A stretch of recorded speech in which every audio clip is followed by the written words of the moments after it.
અરે હાંભળ, મારા ભાઈબંધને અંબાજીની બાધા જ હતો, એમ કહેતો હતો કે તું મારા જોડે આય. તો તમે એને શું કીધું એ તો કહો. અરે મેં તો ના જ પાડી છે, પણ એમ કહેતો હતો કે તું એકવાર ઘેર પૂછી લેજે. ભગવાનનું કામ છે એટલે ના તો નહીં પાડતી, પણ સવાર જઈને સાંજે તો પાછા આવી જશો ને.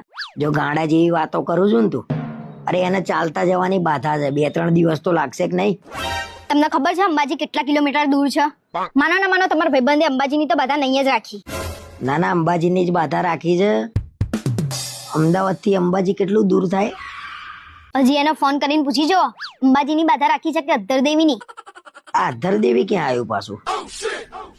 તું ભાઈ બીજી વાતો કર્યા વગર સીધે સીધું કે ને હું જઉં કે ના જઉં? વર્ષમાં 4 વાર તો આબુ જાવ છો, તો ખબર નહીં કે ત્યાં મંદિરે છે? મને થોડી ખબર કે તું આબુ વાળા અધરદેવીની વાત કરે છે. મને એમ કે બીજા અધરદેવીની વાત કરતી હોય આટલામાં. તમારા જેવા લોકોએ તો આબુનું નામ ખરાબ કર્યું છે. કોઈક સારો માણસ જાય ને તોય લોકો એની પર શંકા જ કરે. તમારા જેવા ના કરે. અંબાજીની વાત ઉપરથી આબુની વાત ઉપર કેમ નહીં પહોંચી? અને આબુ હું એટલે જઉં છું કે મને ત્યાંના રસ્તા બહુ ગમે છે, પેલા ઢાળ વાળા. તમે ભાનમાં તો હતા નહીં, તો તમે દાળ વાળા રસ્તા જોયા ક્યારે?